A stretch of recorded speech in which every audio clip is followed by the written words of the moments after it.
What the Venus Project proposes is that we bring all the nations together and take care of everything on earth.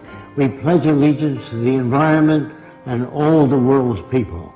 The end of separate nations, the end of the artificial boundaries that separate people, and the sharing of all the world's resources by all the world's people. If few nations control most of the Earth's resources, you're going to have territorial disputes. You're going to have war. You're going to have all the problems you've always had. That's why most people think it's human nature. They think man is basically greedy, and that this is why you have problems. That is not true. A banker, a serial killer, and a gangster, and a priest are made by environment. It's not human behavior, it's the environment we come from which generates behavior. We are victims of culture, all of us. That's why we have a distorted view. We believe that some people are good, some are bad, some are creative, some are less creative. All that's bunk. Everyone can be creative. Now they tell you in your schools that plants grow. That's a lie. They need water, sunshine, soil, moisture, gravity, all those things. Without them, the plant doesn't move. There is nothing in the earth today that is not acted upon by resident forces. And your language was designed hundreds of years ago. That's why we can't talk to each other. We talk at one another, not to one another. A lawyer is a guy that takes language, twists it around to any way he wants to. If he's skilled at it, he can knock you out, put you in jail. A lawyer would be considered a criminal in the future. So would all bankers, and all businessmen, and all politicians. Don't forget, you're brought up to believe that King Solomon was a great guy. He had 1,000 wives. He'd be arrested today as a bigamist. So all the things that you're taught, they teach you to fit in with this culture. There's no such thing as thinking things over. You think within the context of the way you were brought up. So it's very hard for so-called normal people to step outside of the environment. Now, in the early days in the Roman Empire, I am told that they used to feed Christians lions. Now, the family would come Saturday and Sunday to see Christians being fed to lions. And the kids would say, "Daddy, can we come next week to see Christians being fed to lions?" Daddy would say, "If you behave yourself." Are these kids sick? No. They're normal to that culture. There are no good or bad people. There are no corrupt people or dishonest people, creative people, lazy people. All that's bunk. If you're raised in a society that understands human behavior, you don't have those variations. You can block them through education. You must design for human comfort, and you must design cities with art centers, music centers, cultural centers. I can only talk a little bit about America because that's where I'm from. I don't like our country. It's completely corrupt. And that's for most civilizations today. They're all corrupt. I'm sorry to say that. I don't like what I'm saying.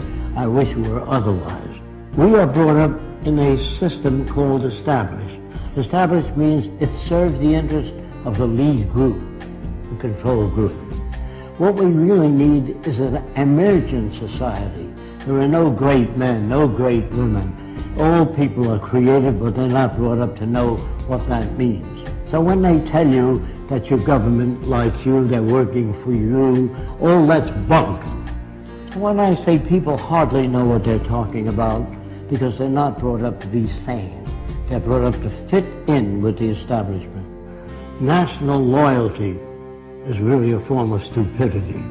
All people need clean air, clean water, arable land, and a relevant education. That means no businessmen, no advertising, no investment bankers.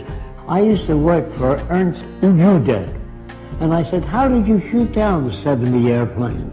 And he said to me, "I would fly above aerial combat and watch the rookies that couldn't handle planes well and knock them off." Now, what kind of a person is that? He's a war hero, great man. They're bums and stupid people brought up by an arrogant society that doesn't give a shit about anyone else but the established institutions. Man, this includes me, cannot think or reason. When your car veers to the right, you don't kick it and beat it up. Either your tire pressure's uneven or something's wrong with the steering column. You try to understand.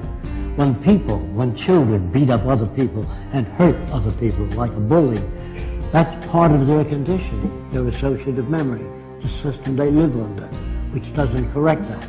Schools do not teach you much, are mostly concerned with propaganda. Most schools don't teach you how to live, find meaning in your own life, how to disagree without getting angry. What is really needed is the intelligent management of the Earth's resources for the benefit of everyone. Now, the only way you can do that is through technology.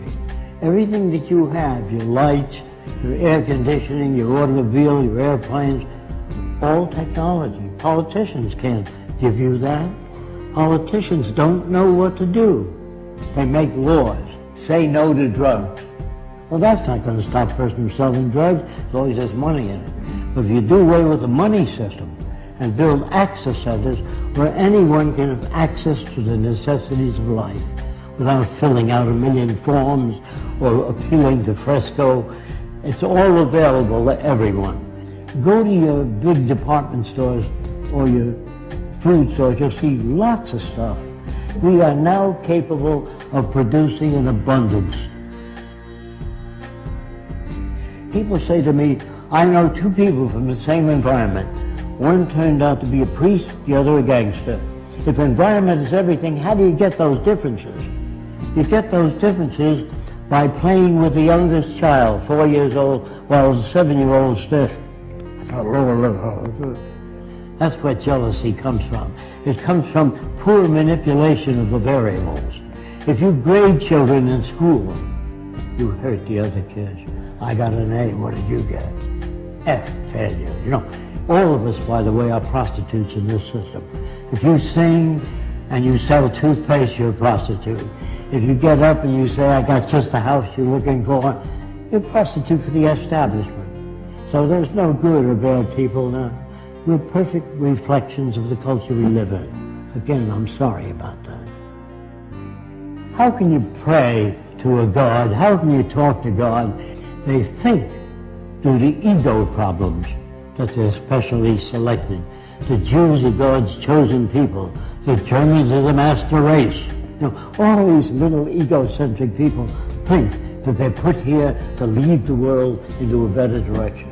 Galileo found seashells on the mountaintop. He took it to the Catholic Church, and he said, maybe the mountain was once under the water and was pushed up. And the church said, no, the devil put that stuff there to confuse you. So the world you live in is as full of shit as a Christmas turkey. And you're not about to talk to people and turn them around. You have to demonstrate it. So I don't say science is perfect, but it's closer to our problems than any other system.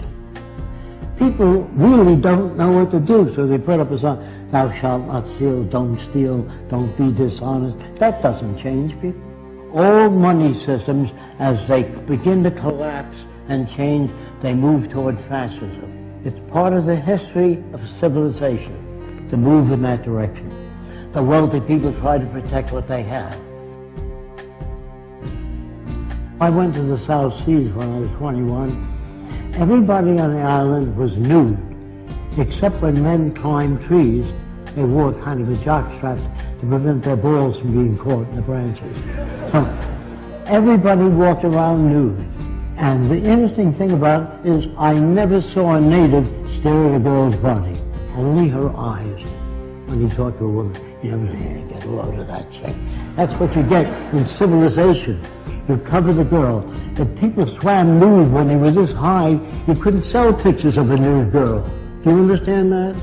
I get to know the natives so well, I watch them make love. And they stroke the whole female, the top of her head all the way down. They had no fetishes. There were no tit men, leg men, ass men. All that's made by culture. And if you don't use that kind of language around women, you can't become equal to one another. So you have to tell them how men think. That isn't how they think. That's how they're brought up. When guys poke each other, hey, get a load of that chick, you know. That is learned in the culture. In the islands, they never did that. It's like you stroking a dog. You stroke the whole dog. You don't stop at the balls. You stroke the whole dog. Understand? I'm not your enemy. I'm not trying to hurt you. I'm trying to tell you that if we use science and technology, everyone will be given the best opportunity so that we can bring out the best in every human being.